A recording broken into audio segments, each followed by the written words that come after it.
lies, love, and hidden truths. Ashford was a town where time moved slowly and secrets rarely stayed buried for long. Nestled between quiet hills and framed by rows of maple trees, it was the kind of place where neighbors exchanged pleasantries every morning and everyone knew who was coming or going. It was here that Claire, had finally started the life I thought I always wanted. Owning my own bookstore on Oak Street had been my dream since I was a teenager.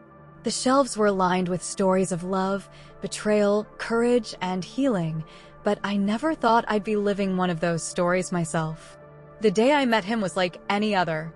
A soft breeze rustled the wind chimes outside the shop as I unpacked a box of poetry books. Business was slow that afternoon, and I was lost in thought, organizing the new arrivals. I looked up when the door opened, and in walked a man I had never seen before. Something about him made the air feel heavier, like his presence alone had altered the atmosphere in the room. His name was Ethan.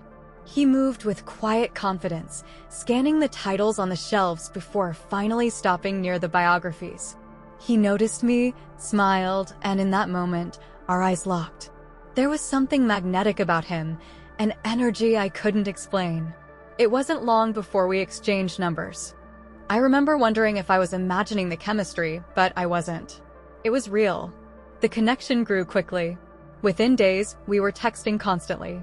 We met for coffee, walked through town in the golden light of evening, and talked about everything, our childhoods, fears, dreams, and everything in between.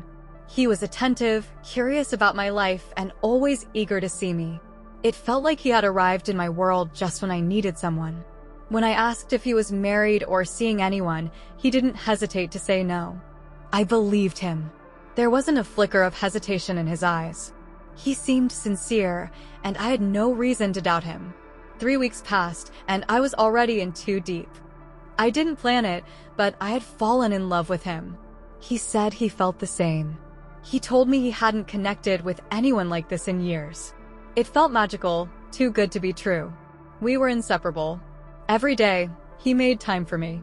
He showed up with my favorite coffee, helped with little tasks around the shop, and made me laugh until my stomach hurt.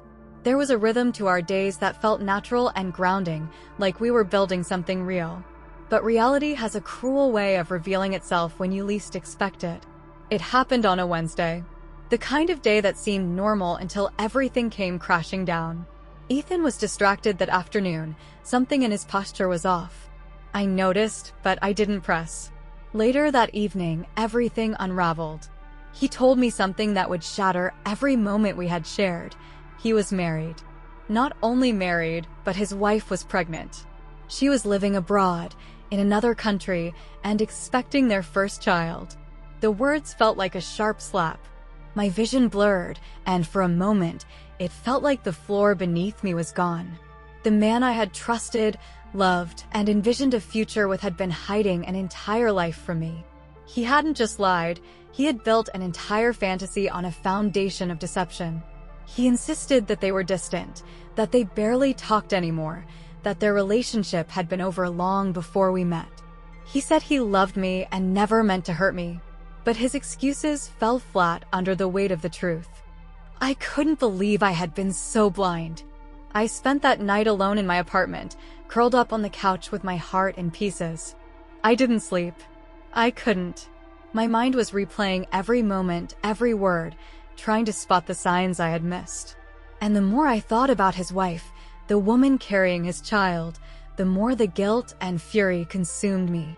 She had no idea what kind of man she was married to.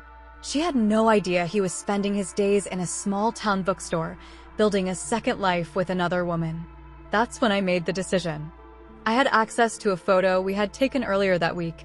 He had sent it to me from his phone. We were sitting on a bench outside my shop, smiling, his hand resting on my knee. We looked like a happy couple. But the image was a lie, and I couldn't live with it anymore. I found his wife's number in one of our early conversations. He had mentioned her once and shown me a message out of some twisted attempt to appear transparent. I sent her the picture. The next day, he showed up at my store, pale and frantic. She had blocked him. He begged me to talk to him, said I had ruined everything, that he wanted to fix things with me, not her. But I couldn't look at him the same way. I wasn't a secret. I wasn't going to be someone's shameful mistake. But cutting him off wasn't as easy as I'd hoped.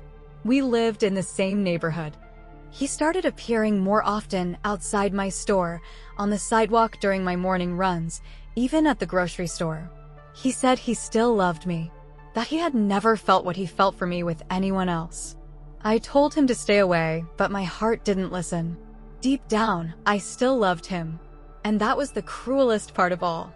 As the weeks passed, I tried to distract myself with work, with friends, with books. But the grief lingered like a shadow. I felt betrayed, ashamed, and angry. Not just at him, but at myself. How had I let this happen?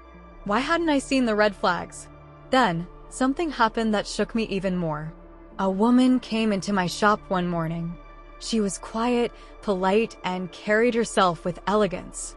There was something familiar in her eyes. She browsed for a while, then walked up to the counter with a copy of Wuthering Heights. As I rang her up, she paused and asked, "Do you know Ethan?" I froze. "Yes," I said cautiously. She nodded slowly, her expression unreadable. "I thought so," she whispered, and left without another word. My heart pounded. Was that his wife? Had she come all this way to see me? To see where he had been? I tried to convince myself it was a coincidence, but something in her eyes haunted me for days. Not long after, I learned the truth. One of my customers, an older woman named Martha who always kept her ear to the ground, came in with a look of concern. She told me that Ethan's wife had come to town unannounced. She had discovered more than just a picture. She had uncovered messages, receipts, even a hidden bank account he had used to spend money on me. She had returned home, heartbroken, and reportedly filed for separation. But what stunned me most was that Ethan had followed her back. I thought it was finally over, but 3 months later, he came back. He walked into my store like nothing had happened. Said he had spent weeks trying to convince his wife to stay, but she wanted nothing to do with him. Now, he claimed, he was free. He said he wanted a second chance with me. I didn't know what to feel. I had imagined this moment in so many ways, sometimes with anger, sometimes with longing. But in real life, it felt empty. Something inside me had shifted. I wasn't the same woman who had fallen for his charm weeks ago. I had seen the cost of his lies, felt the weight of the pain he left behind. Still, he persisted. He tried to win me over again, bringing flowers, writing letters, even showing up at a local town event to publicly declare his feelings. The townspeople watched with mixed expressions, some with sympathy, others with quiet judgment. But I stayed silent.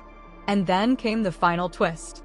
A year after that initial heartbreak, a letter arrived at my shop. It was from his wife.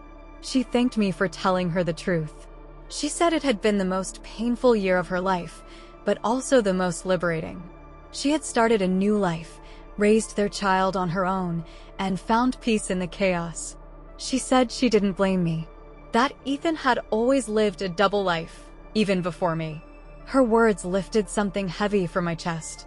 For the first time, I felt understood. I had been manipulated too, but I had survived. I had chosen truth over illusion, and that had made all the difference. Now, when people walk into my store and ask if I believe in love, I smile and say yes. But I believe in honest love, real love, the kind that doesn't hide behind lies or leave destruction in its wake. And as for Ethan, I never saw him again after that final attempt. Maybe he found someone new. Maybe he moved away. But whatever happened to him, I know one thing for sure. He's no longer part of my story. You did the right thing. His wife deserved to know, especially while pregnant. He lied to both of you. Don't blame yourself. It's messy, but I think he really did love you. Still, love doesn't excuse betrayal. Glad you chose yourself in the end. Girl, he played you and his wife. Don't fall for the I love you routine. Block him and move on for good.